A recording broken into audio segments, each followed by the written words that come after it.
One of the things people often ask me is what they should look for when they're choosing an attorney. And as someone who himself has used an attorney at various times in his life, I know what I look for and the things that are important to me. It may sound trite, but one of the most important things that I look for when I choose an attorney is whether they take notes. It's very unsettling to me to be in front of somebody and for me to be pouring out my heart and pouring out my life story or just all the details of a dispute and have them not be taking notes, because as good as their memory may be, it's difficult to imagine that they're going to remember everything that you're telling them, and then it becomes frustrating later on if you have to repeat everything that you've already told to somebody.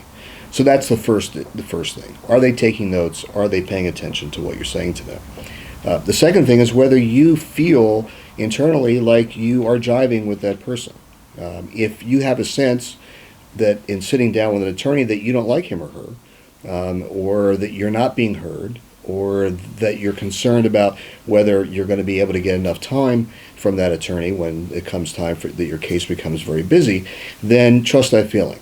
As I tell people all the time, if you're experiencing that now, you're going to experience it later, and it probably is going to get worse.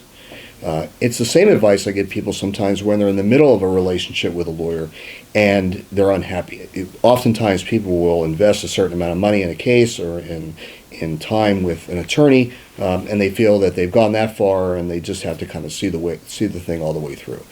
That may make common sense, and that may be an approach that makes sense in other parts of life.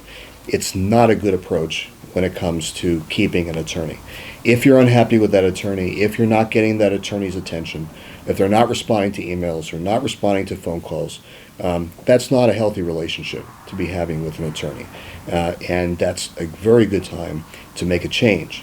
If you are going to be hiring somebody else who you like and who's reputable, then he or she is likely to give you some time and give you a break in getting up to speed on the case so that you're not having to pay for two lawyers to do the same thing.